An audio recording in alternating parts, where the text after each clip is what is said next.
Welcome to Tony Brown's Out There life journey. These 6 episodes, we are going to deep dive into Tony's amazing life story and your climb, your clawing back from childhood into the success of your business here in Wimbledon, which is of course Total Body Health. We're going to go through a journey together where Tony is going to bring to you some of your deepest climb backs into life. Layers of life that people had no idea that you would have gone through, went through, experienced. Let's deep dive. Let me start with, Tony, you were born on the 9th September 1957. I mean, that's 11 years before me, 11 years more experience than myself. You were born in 25th York Road, Northampton. Son of the late Jamaican-born parents, Alice Maud, sorry. No, being Welsh, I read as I do apologise. And Tony Ansel Brown. That's right. Correct. Absolutely. And, you're now, of course, you're an established entrepreneur and proud business owner of Total Body Health Clinic here in Wimbledon, as we've said. But let's dive into that journey from birth to where we are right now. Let's really look at what is the excel of opportunity that you had to grow from your childhood to this very place where you are in your life now. Let's follow this journey together. And this journey we have named this series Love is Pain. We've named the series Love is Pain. So let's flip through. Your childhood was shaped from the emotional endurance of love was pain.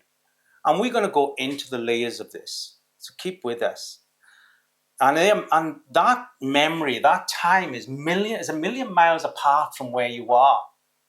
In your business here, within this beautiful place, this clinic, and it's got so many wonderful healing, I'm going to say, if I say an apparatus, is that the right thing to even call what you have here? Because I've not seen, these kinds of devices. We're going to talk about that further on in our episode.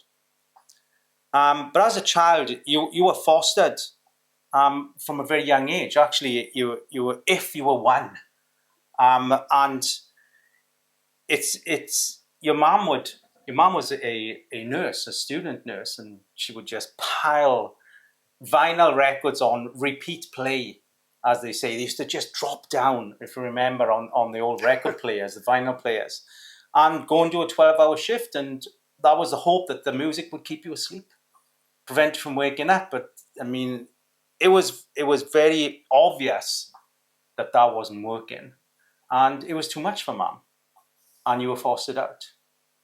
And this is when your journey started. This is when life changed for you very much. And when you think about this, is you went through many layers of foster parents in the first 12 months first year of being fostered out, because you were a black baby. And when you've been fostered by white parents, then people become victims. Those foster parents become victims, adopting a black baby. And sadly, those were the days. It was like that back then. And the reality is that, subconsciously you were already experienced rejection, and we could even say, racism at that age of 1 year old or 18 months between then. Just tell me a little about that. Tell me about, those memories or the understanding you have of that portion of your life. The understanding I have is that, obviously mum couldn't keep me, and I was fine when the records were playing, but when the records stopped, I would bull the place down. And the place that we lived in was a bedsit. So it was a house in multiple occupation. Okay. All the rooms partitioned off, different family living in each room. So when I started screaming, it would upset the whole house. Mhm. And after a while, people there complained to the authorities, who came in and spoke to my mother and said, you can't carry on like this. You've got to find some alternative arrangements. Mhm. So either you stop doing what you're doing and leaving him for 12 hours at a time, or foster care is an option. Mhm. And so that's what happened. I was fostered. But let's just touch on that experience. I remember from our post discussions we've had where there was just lots of moves for you. Different foster parents is where you were, and again, not at the age where you were in that conscious understanding what was happening, but subconsciously you're already feeling that rejection. It was very difficult. This was sort of mid to late 50s, 1957. Mm. And for a white family to take in a black baby, it was very difficult for them because they would get the same abuse that a black person would get, or the white surrogate mother Mhm. would have to take the abuse on the assumption that she had been with a black man, and that's how this Oh, wow. black baby appeared. Wow. So then she would get abuse for that. Mhm. So unsurprisingly, I was moved around quite a lot because that was a really difficult thing for people to take.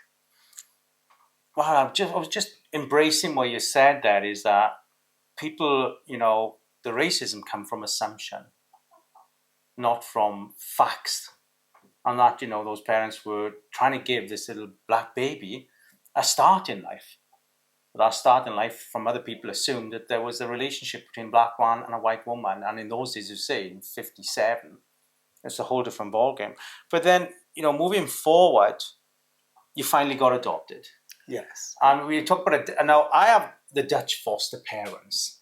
I mean, that's how you kind of described it to me. I didn't get the names, sadly. But then you were with these guys, and that's when you spent 6 years with your Dutch foster parents, and that's when you experienced the first emotional embrace of love, being wanted during that time. Would that be correct? That is correct. They were lovely people. Mm-hmm. They came over to this country after the war. They couldn't have children themselves. Mm-hmm. They adopted 2 boys. And then I became the third. Lovely couple called Carl and Wilhelmina. Oh, there it is. And the surname was Angenberg. That was the Dutch surname. Yeah. But because nobody could spell it or pronounce it, they then became Carlson, after Carl, my foster father, Carlson. Yeah. Well, that's so interesting. And, he very much had a love for flowers. He did. And he had his own nursery. Yes. Yeah. When someone has a love for flowers, there's a natural persona with that person. When someone loves what nature can evolve and develop and grow, they generally have a lovely persona about them, lovely nature about them. Absolutely. And both my foster parents were very gentle, kind, loving people. And my first memories were on this flower nursery, just seeing what appeared to me, about 2 foot tall, was miles and miles of crocuses, daffodils, and tulips. Wow. Those were my first memories. Wow. I mean, it's beautiful that you went from what was a disruption of being passed from one foster parent to another. And then, of course, there's this appreciation with your Dutch foster parents. But then years when things change. And I took me some time to get my head around this after all the research we did in preparation for this documentary was, at 6, you were suddenly, I'm going to put the word, adopted back to your blood parents. So did they find you? Did they always know where you were then? Or what foster parents you were living with? They did always know where I was, but I didn't really know them, or whether they came to see me or not. So when I was 6 and then went back to them, to me it wasn't going back, it was, who are these people? Yeah. And I think that the response the other way around was the same. Who is this child? They hadn't seen me grow up. Did you get a choice? Do you remember having a choice as to whether you wanted to go back or not? There was no choice. No choice. It was Wow. just you're going to go and live with your birth parents, and that was it. Now, I don't believe that was my foster parents' choice. It was my birth parents' choice. Yeah. Now, here's the thing is that we spoke about the level of disruption that was for you. We kind of did a 1 to 10, where 1 being no disruption and 10 being out of a body experience. And you put it as a 10, as going back to my blood parents was just, well, you know, not just disrupting in habit, but disruption in every nature, in all nature, in the sense of as a human being, emotionally, physically, biologically, mentally, you felt it was just a complete disruption, fracture, we could say, going back with your parents. Now, here's what I want to dive into here is that Mum. Now, Mum, Alice Maud, that's correct. Maud, isn't it? You'd think that I would have the name practiced before I started to apologise. Maud, right. I'll get it there. She came from a very wealthy background, a nurse, mum, wife, authoritarian. And I put on you, you know, and please don't see this as harsh, but physical and mental abuser. Now, that might come a shock behind those positive titles. We are looking at the nature here. There was no affection from Mum. You talked about there was no affection. She wasn't capable of showing affection, but yet she wanted to adopt her child back in. Such an inside-out feeling. Tell me what that must have felt like. I didn't know why my parents wanted me back after a few days, because I couldn't do anything right.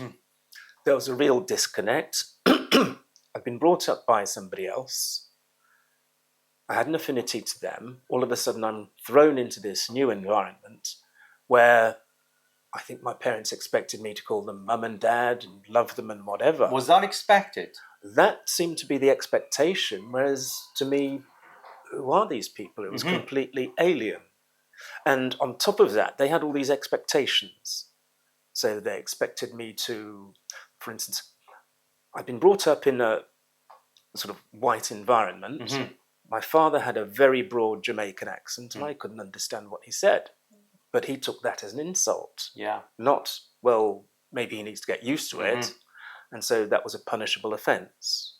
Wow. The food that I was given to eat, again, alien to me at that time. It wasn't understood that I didn't like it or wasn't used to it. It was just that I was being offensive because I wouldn't eat it. Yeah. So again, punishable offence. Wow. When you think about, you know, the nature of mum and dad is to provide love, is to provide care, is to provide a home, is, you know, that's the role we take on when we have children. The natural, organic role. And then coming back, of course, to say being adopted back in, the reality is that mum had her own belt that she liked to use on you. Yeah. A specific belt that fitted her hand, fitted her style of whipping, and that was something that was hung up at hand. Hers was a plastic one. And how far in were you into back home with mum and dad when that belt was a reality, that it was a part of your life? Very soon. My mother had a plastic belt. My father had a leather one. They both had their own belts. It's hard to comprehend why someone would want to adopt a child back in order to come into that environment. But we're gonna dive into this. Let's go to Dad, the entrepreneur. You know, Tony Ansel Brown, proud Jamaican, successful entrepreneur, authoritarian, again though, physical and emotional abuser, very self-confident. These are the highlight, these are the alpha words as we would describe Dad. You know, Dad's background was one of poverty in Jamaica. So he was but yet he was very proud of his Jamaican nationality, which is a contradiction almost, you know. And his Jamaican accent, as you said during the case, he never wanted to lose it. He never wanted to blend in. So it was important for him to have his own identity. But then you know, let me touch on Dad's background, because you visited Dad's home. And you touched on that. Just give me a little insight or give us an insight as to how Dad lived, what it was like for him in Jamaica. when I went there for the first time, I was 8, and it was a real shock to the system. Wow. Turned up at my grandmother's place, and there was a stream running outside the front, and it was a one-room place, and there were these dogs. And of course, I put out my hand to stroke one of the dogs because I thought it's like my dog at home. Mm-hmm. And my dad whacked me across the head and said, "Don't touch those dogs. They're not like your pet at home. Mm-hmm. They're trained to attack." So that was the first shock. I went into my grandmother's place. It was just one room. And I said, "Well, where's the bedroom?" And he said, "Over there." And there's some sheets on the floor. Mm-hmm.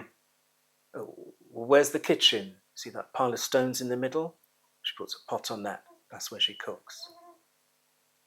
"Well, where's the bathroom?" He said, "Come with me." Went out the back of the building. There's a river. Mm-hmm. There's a man sitting on a rock, naked, just washing himself and singing. Wow. He said, "Bathroom." Wow. And that was the reality then of Dad's past for yourself. Yes. And you remember it, to say it's very vivid for you, that memory. Totally. Which we know also that disappointment of Dad's past is what he kept replaying in his search for success in life. But the father facts is that, Dad, as you say, had his own favorite belt that he would use on you. And we're gonna say go further into that.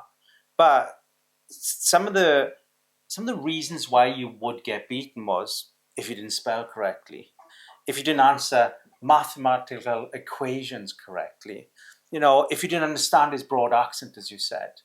All things for Dad that were his own pride beat us. His own pride hurt, then you were getting beaten for if you couldn't make up for that. That must have been a petrifying place to be, because if you can't get an equation right on the spot, you're beaten. If you can't spell something right on the spot, you're beaten. And if you don't understand your dad's accent, you're beaten. At what age did this reality of this abuse start? Straight away. One of the words I was asked to spell when I was 6 or 7 was neighbour. And I thought, N-A-B-E-R. Wrong. So as well as getting a beating, I had to write it out numerous times, so that obviously I've never forgotten how to spell neighbour since then. But that's an emotional scar. Not for, I haven't forgotten how to spell that. It's not you enjoy spelling, you had to spell. Yes. And what's become more apparent to me as I've got older is how my dad must have had to train himself to spell properly and to do mathematical equations quickly himself, and that I must have been a disappointment if I couldn't do the same as quickly. Wow. I have I have these titles I like to, as we go through, to take us into our next conversation, which is The Dad That Punched the Boy. And you have vivid memories of Dad punching you full on. How old were you when those memories started to occur? 6. So we have a bulk of a man that has ease in punching his 6-year-old son full on. I'm guessing there was no holdback in this. He would just dive in and give you the full wrath of his own disappointment to yourself in the shape of a punch, in the shape of a fist. Yes. And how often was that a part of your life? The punching was not as regular as the beatings. How could you put punching and beating separately? I just need to understand how it is you're measuring that for our conversation here. The beating was with the belt. The punching was with the hand. Yeah. And the one punching I remember was the fist coming down like that, these 2 teeth going through my lip. Wow. Where the lip had the 2 teeth sticking through and had to be lifted off to go back in situ. How could he look at himself after, putting a full-blown male energy negatively that way in the shape of a fist into something as little and as fragile as what you would have been as a 6-year-old? How does a grown man do that? Well, there's the expression hurt people, isn't there? Oh, wow. And my dad had this scar down his head, Mm-hmm. just there. And I remember saying to him once, "How did you get that?" Apparently, as a child, probably around the same age I was, his mother was cooking and chopping some meat or something, and he kept asking her questions. She lost her temper, got the knife with which she was cutting the meat, and chopped him across the head with the knife. Wow. Which is how he got that scar. Wow. You can get a shape then of that energy that would have been a shape of what created, what was playing out in Dad's hurt also. But then also I'd like to move forward where, the outside world started to see your pain. Let's think about this as that you're going to school. There is no way that these marks, these bruises can be covered up by makeup. And, unless you were clothed from head to toe with no visible skin. Because would Dad have his favourite place to beat you with his belt on your body, or would it just be going any which way that he wanted, freestyle? It would usually be the back, the buttocks, and behind the knees. Behind the knees. Wow. Then, of course, you're in school. Yeah. I just want to go into the severity of what that was and why, because it takes me into this next part where the outside world can see your pain. So these beatings, they weren't just, were they beatings with just red marks, or would you bleed? How far would he go with the belt? I would bleed, and also, if he wanted me to remember what I'd done wrong, he would rub salt water into me before the beating to ensure that I remembered it. Now, these left wheals on my back, buttocks, and behind my legs. And often behind my legs, I would bleed, and so there'd be blood running down my legs from behind my knees after the beating. I'm just trying to control my own emotion here. It just bowled me over with something there, which was Dad would rub salt water in the wounds for you to remember. That's just beyond thinking why someone would want to do that to a human being that you made. Something, I've thought about that quite a lot. And I think some of that is this thing called generational trauma. Yes. Look at me. Because thinking back, that is how slave masters used to treat the slaves. They would do similar things. And that was the same thing being replicated. Yeah. And school was starting to notice this. Yeah. School was starting to see that this boy is coming to school. And there is. And in those days, there wasn't a lot of help. There wasn't, not like we have now for, children who get hurt by parents.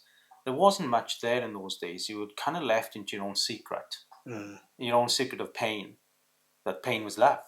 But then we look, the husband and wife you called mom and dad. They're very different values. Mom was a career, dad was a business person. Dad was, I'm Jamaican, mom wanted to be part of the community, wanted to blend in with the UK nationality as such, even though they're both Jamaican. But also Dad, not just an entrepreneur, but a womanizer. Now, we don't want to, let's be clear, we're not looking to make bad light here. What we're doing is unfolding the micro layers of Tony's journey and how that journey has shaped this human being to do what you do here in your clinic, how you help people, how you heal people's lives again, physically, mentally, emotionally, biologically, in a way that, regular medicine cannot. And then, but Dad, when you're a womanizer, you're not a womanizer because you have a crave to be with another woman. It really a womanizer because of a low self-worth. You have to go through that feeling of being wanted and wanted and wanted and wanted. Can you appreciate that with Dad? Can you understand that lack of worth? Because he would make you wait in the car for hours whilst he's going out and having his womanizing ways. Yeah. I mean, but also there's a reward there because you had crisps and pop, as we say, or soda, depending on your country. So we would buy you these goodies to sit in the car for hours whilst he would take you on the journey and he could go in and have his womanizing experience. but also you're getting rewarded for dad being unfaithful because you've been getting crisps and soda. Yeah. It's such a contradicting emotion, you see. And we are gonna move into that, how that is outplayed in your life as we go through. But also, when we think of mom and dad, we think about the loveless marriage. Let's just touch on that now. The loveless marriage. They didn't show love or emotion to each other. None. No. And when he said no, it was that point of, Paul, I got nothing to add to that. It was no. But yet, they wanted to bring you back into their life, into a loving home of some kind. None of this makes sense. Well, it kind of does, which I'd never realised until you just said that, because I would have been distraction. Oh, wow. A distraction for their own disappointment of being married to each other. Mm. Did you ever see any kind of love between mom and dad as a husband and wife? No. Then let's take us into our next stage. I wanted to talk about this, which is the abusive marriage. Now, we spoke about this again. There's been a lot of prep in order for us to do this life deep dive with you, which is there was a lot of violent physical fights between mom and dad. And the way you've related to me, that it could go into a bloodbath of brutalness, of beating each other with coal pokers or anything, destructive, blunt or heavy. They could hit each other. They could beat each other with. Yeah. Now, tell me, how old were you when you started experiencing this World War III in the home? Pretty much as soon as I moved to live with them. And the first Christmas I was with them, which was, I think, December 1963, they had a massive bust-up on Christmas Day. Mm-hmm. And it started early in the morning. I could hear shouting and things being thrown around and bad language being used. Mm-hmm. And then I got up and saw them in the living room with utensils around the fire, like a poker and the other stuff that you used for, cleaning out the fire grate and things like this. And they were beating each other with these things, and they both had blood pouring down their faces. And it was horrific, and I stepped in the middle. I tried to stop it and got pushed away. Then my dad got in his car and went away. It was Christmas Day. My mum was a nurse, and she was due on her shift. And because he'd cleared off in his car, she couldn't get to work on time. She went across the road to a neighbour, who must have heard all the noise anyway, and they cleaned her up a bit, and he drove her to the hospital to go to work on Christmas Day. What was the frequency? Oh, no, sorry. What was the frequency, Tony, of these, it was outbeatings? Pretty frequent.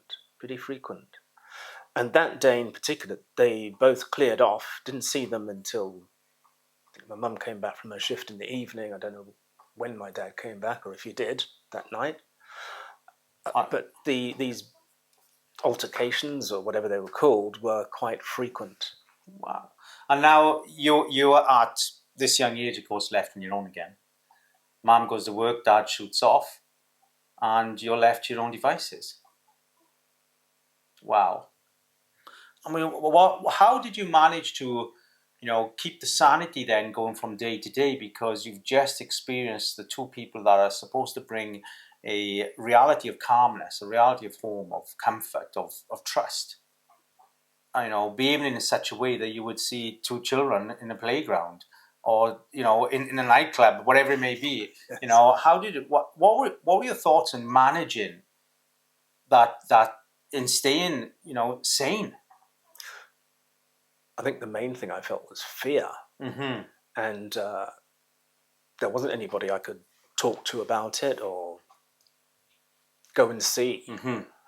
So I think what happened is I just sort of shut off my emotions. Wow. It was the only way to cope with it. That's just so surreal when you've come from the Dutch foster parents that let you have the freedom to love, and then suddenly here it's gone inside out, where the freedom to love and experience and enjoy the nurturing of the home you lived in has now been wiped out overnight. Not just wiped out, but now it's turned into all hell, as they say. And then let's move on slightly, because I want to go into the pain of education.